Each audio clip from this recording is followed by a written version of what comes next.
Okay, then. So today we transition from holly into hazel, and hazel is the ninth tree of the Ogham, and it's a nice pattern. We had a nice pattern with holly because holly is the first evergreen and symbolically immortal, and the symbol for immortality is the figure of 8 on its side, and holly is the 8th tree in the Ogham. So that's just a nice bit of fun. Now hazel is the 9th tree in the Ogham, and the most famous hazel trees in Celtic mythology are the 9 hazel trees of poetic art that are at the source of 2 rivers, and they often get intermixed in Irish poetry. There's Conla's Well, which I think is the source of the River Shannon, and there's 9 hazel trees that drop their nuts into the source of the River Shannon, Conla's Well. And there's also the Well of Shergas or Shergaze, which is the source of the River Boyne, I believe. And that, so this story of 9 hazel trees belongs to both sources of those rivers, or the 2 get interchanged. The most common with later poets like W.B. Yeats and so on is Conla's Well, and the 9 hazel trees of poetic art or poetic wisdom. Now the story is that these 9 hazels drop their nuts into the source of the river, and the salmon that swim there eat these nuts and become very, very wise, and they become the salmon of wisdom. Now, because of that, and I have myself in the past tended to look at the hazel tree in relationship to the salmon of wisdom. Now I don't anymore. And the reason is that I think that the salmon weir, or the salmon's pool, makes much more sense with Pisces and the willow tree. And so the thing to get your head around then is the hazel tree and the hazelnuts are the hazel tree and the hazelnuts. That it's not the salmon, you know, it's the source of the nuts is the hazel, you know, but there does seem to be some relationship, because like willow is the 4th tree of the 1st Oghma, and hazel is the 4th tree of the 2nd Oghma. So the 2 4s seem to have this relationship. Now, if you look back at the days of Willow, Willow is all to do with the 9 maidens that keep the cauldron warm, you know. So Willow has this thing of the 9, and it's also the celestial Pisces salmon weir. And hazel has the 9, and it's the 9th tree, has the 9 hazel trees that feed the salmon, but it's not the salmon, you know. But there's obviously some sort of relationship between willow and hazel, that they are poetic relationships. Now, another pattern then that I've been thinking about is that the 1st Oghma predominantly seems to be about the goddess Brigid, Bridie, Brigantia. It holds in bulk and so on. And I'm going to stick my neck out. And I've thought about it for a long time, and I've kind of thought, where in the Ogham does Oghma belong? You know, he's mythologically, he created the Ogham. What's his tree? Where does he belong? You know, and I'm going to stick my neck out and I'm going to say I think he belongs with the hazel tree. And I'm going to give you some logic to that in a minute.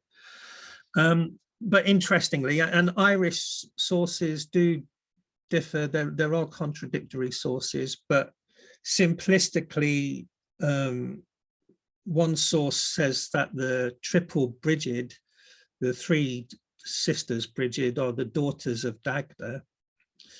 And another source says that Oghma is a son of Dagda. So it's tenuous, but in that way, Brigid and Oghma are brother and sister. And there's something quite nice about that, because amongst her many attributes, she's goddess of poetry.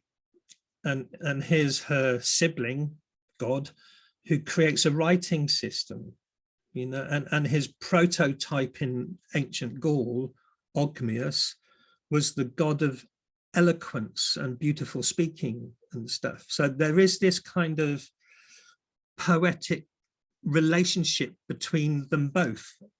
Now, that kind of ties in as well, that you can look at the Acma Beath as the first Acma, which I do, begins with birch. But there is that enigma after the spring equinox, that the second Acma, the letters of it, H, D, T, C, Q, correspond with the Celtic numbers 1, 2, 3, 4, 5. So there's this suggestion that after spring equinox, the Ogham begins with hawthorn, because of this 1, 2, 3, 4, 5 of the letters. I don't know. But here's a thing then. Julius Caesar, 50 BC, you can get a Penguin classic paperback book of it, and it's quite harrowing to read. It's like reading about the Third Reich, really, you know. But Caesar's conquest of Gaul describes in detail him subduing one Celtic tribe after another Celtic tribe after another Celtic tribe, and eventually even invading Britain for the first time that Britain was ever invaded by Rome.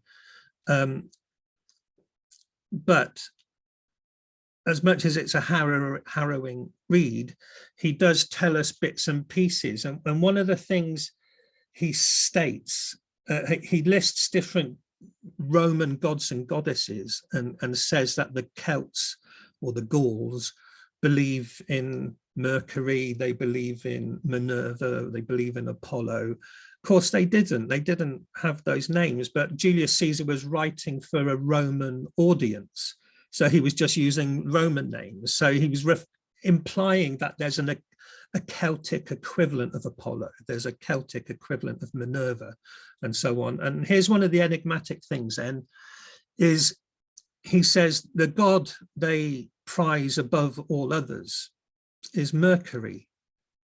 And I said, oh, it's not the highest god in any Roman or Greek pantheon, you know, it's not up there with Zeus or anything like that. Mercury is a kind of messenger between the gods and humanity. Maybe a psychopomp, possibly, ideas of journeying back and forth to the other world. So anyway, because of Julius Caesar saying that the Celts favored Mercury, but not knowing what his name is, he's been referred to as the Celtic Mercury. And who is the Celtic Mercury? You know, that's a perpetual question for historians and archaeologists and so on. So here's a thing then, different planets have their numerology. And so like planet Venus has 5, all of the flowers with 5-petaled blossoms are of Venus. And her numerology or her mathematics is her orbit. So every 8 years, she does a 5-petaled orbit around the sun, you know, so this 5-petaled flower is what planet Venus does, you know, so that's her heavenly number code, if you like. And Mercury has a heavenly number code, because every single year, Mercury goes retrograde 3 times, you know. And not only that, you can think of them as trickster moments, and Mercury is often a trickster as well, you know. Very, very occasionally it can happen 4 times in a year, but generally it's 3 times a year. So that gives Mercury this triple aspect, you know. So the Celtic Mercury then triple aspected. So in Gaul, there's many representations of the 3-faced god Lugus, L-U-G-U-S. So he's the Gallic prototype of the Irish Lugh. Lugus, Lugh, turns up all over Europe. So it's not just Ireland. Ireland's a version of this Celtic triple god. So anyway, what I want to come to then is that to look for a Celtic Mercury, just like Bridie being 3 Bridgets, you know, or triple goddesses happens quite commonly. Hecate has 3 personifications in one. Well, so's the Celtic Mercury with this 3-headed god, you know, and so the Holy Trinity in the Catholic Church is nothing new, that, you know, divinity can be divided into 3. So I got to thinking about how to work with a 3-headed god in the Ogham Grove, or how to incorporate Celtic Mercury into it. How would you do that? The tricky thing is that the retrograde motions are not on the same day every year. It's very, not random, but it takes a long time round to come down to saying, oh, it's the 3rd of May, or it's not like that, you know. So the simplistic thing to do, to me, was to take the year wheel and divide it into 3 equal sections. And the natural starting point, of course, winter solstice, you know. So if you divide the year into 3 sections, a year is 360 degrees, not 365 days, but 360 degrees.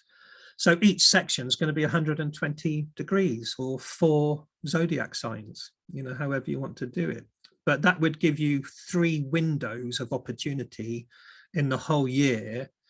So the first Mercury retrograde would happen in the first 120 degrees, and the next Mercury retrograde would be in the next 120 degrees, and then the final 120 degrees, sort of thing. So, and it's quite an interesting pattern. And the pattern I used was, I used this from Hadrian's Wall. This is known as the rock birth, and it's found in Britain on Hadrian's Wall. It's from the Mithraic Mysteries. One thing I want to show you first is that at the top of the figure, you've got Cancer the crab and Leo the lion. Cancer's the only zodiac sign governed by the moon, and Leo's the only zodiac sign governed by the sun. So that gives you above the mind, or relating to the mind, the moon and the sun.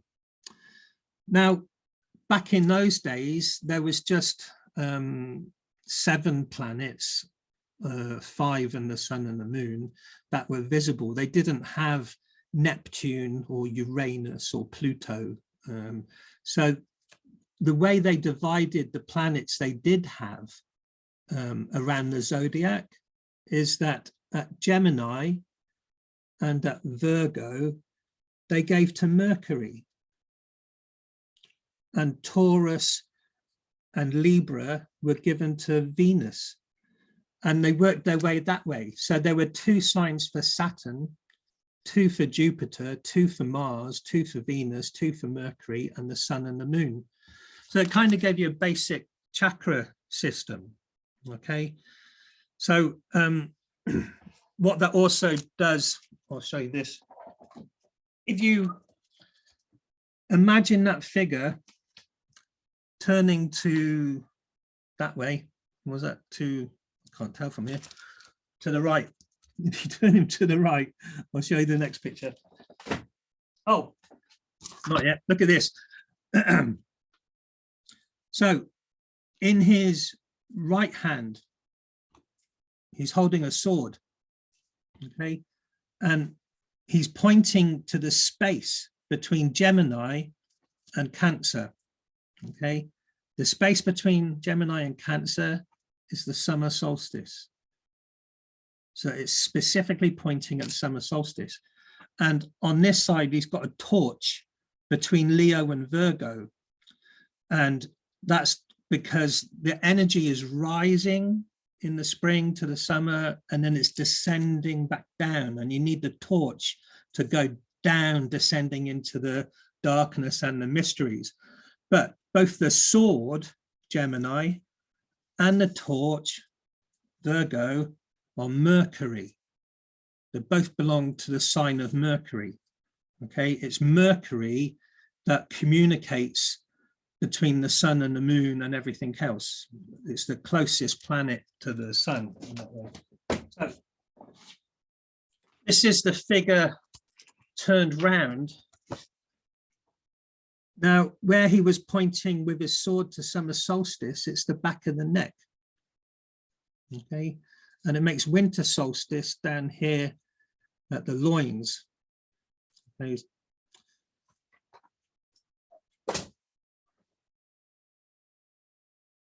So dividing the year into 3 Mercuries, then starting at winter solstice, the first 4 signs are going to be Capricorn, Aquarius, Pisces, and Aries.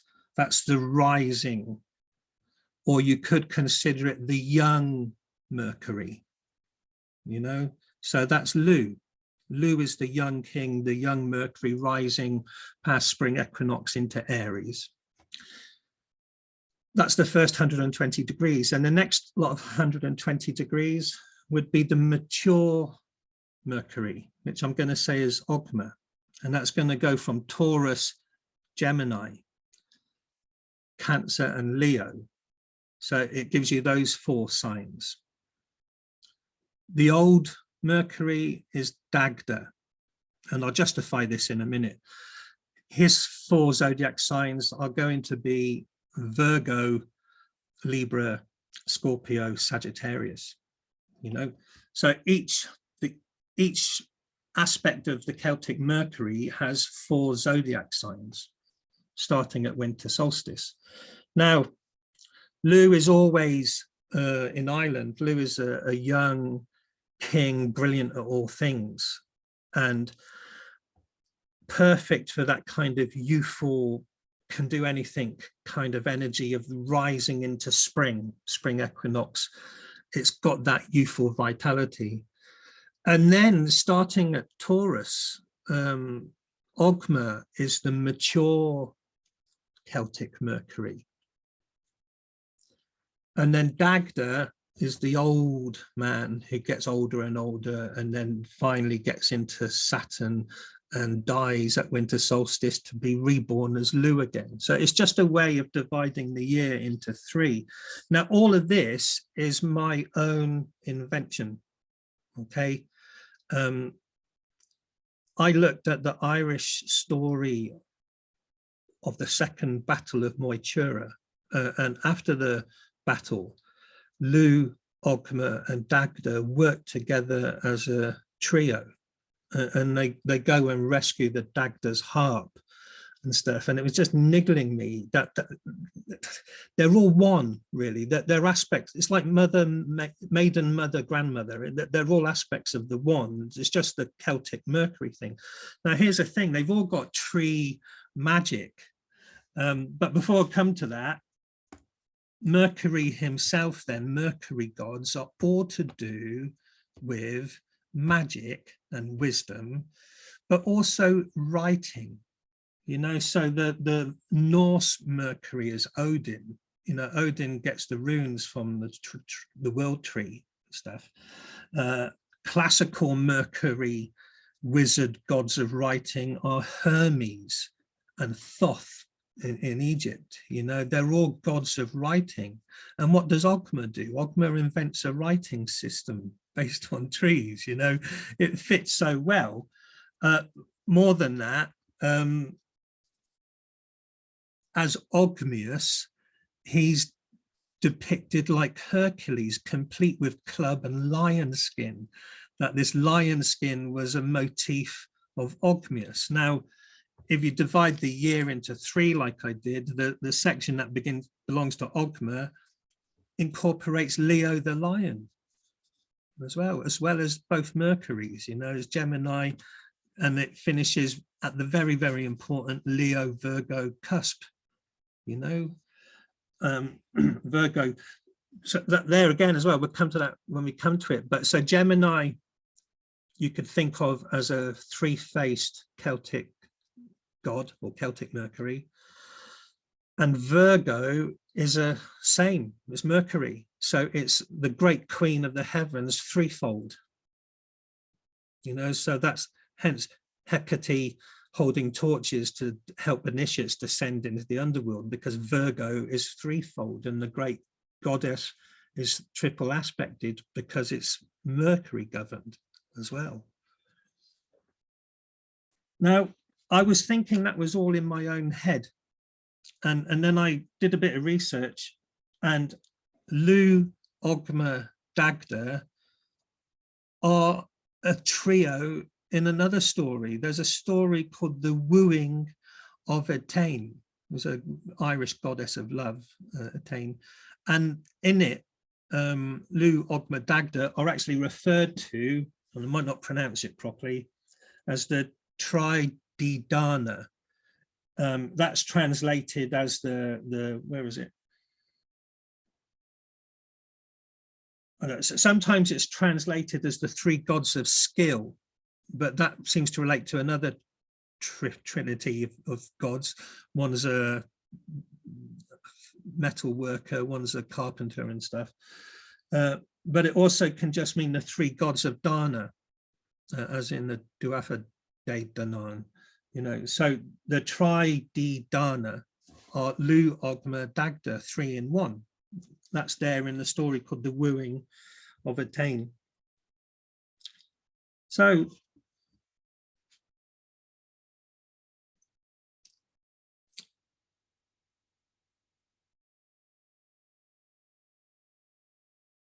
Lugh-Ogma and Dagda as a trio are wrapped up not just in the Ogham, but in tree magic in total, because Lugh invented the game Fidgel that the Welsh call Gwthwyl, this chess-like game of tree sense, tree logic, tree wisdom.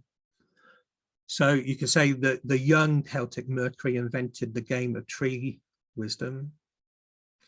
Ogma, the mature Celtic Mercury, invented the Ogham writing, the tree alphabet. And just like, being a mercurial wizard magic god like Odin, who gets runes from the world tree. And then Dagda, the old Celtic Mercury, has that wonderful harp made of oak, called the Oak of Two Blossoms, and also called Four-Angled Music. But his harp, and here's how it relates to the trees in the Ogham, his harp of four-angled music keeps the seasons turning. So Lugh-Ogma-Dagda are all the same mercurial tree magic, year wheel, alphabet, wizard stuff, it's all there with them. And so I relate Oghma then, after all of that, to the hazel tree, because the hazel tree is the only tree that is completely Gemini, and Gemini is governed by Mercury. The next Mercury sign is Virgo, which is the triple goddess and stuff. So there's a kind of balance. You've got the triple god, you've got the moon and the sun, and then you've got the triple goddess, and they're kind of there balancing each other. So I think that's it. Hazel has a lot of lore, of course. It seems to help with psychic abilities. Dowsing rods were traditionally hazel twigs and stuff. It kind of relates to this empathic facility. But we'll call that a wrap. I didn't want to, this time of year, the secondary constellations for this time of year are the big dog and the little dog, Canis Major and Canis Minor. And they sit on either side of the great river, the Milky Way. But in the story of Taliesin, Taliesin turns into a hare and runs away from Ceridwen, and she turns into the great hound and she pursues him. And he comes to the constellation of the river, Eridanus and becomes a fish, and he becomes that fish at Willow with the Pisces sign, you know, and then the animal chase continues, and then after the whole animal chase, Ceridwen consumes him, gives birth to him 9 months later, and sends him downriver, and he's found in the salmon weir. So there is this relationship between Hazel and the salmon in Ireland and in Wales, but it's strange star law stuff, you know. And we've done a whole YouTube clip about Taliesin, so that's there anyway. I wanted to focus on Ogham and how he might fit into the Ogham, and I would put my money on placing him with Hazel, Tree of Wisdom, and its relationship to the Mercury and the Celtic Mercury and the gods of writing in many different cultures and stuff. And also beautifully, he's the brother of Bridget, goddess of poetry. So the two of them work well as divine siblings, if you like. Okay, you can put your microphones back on.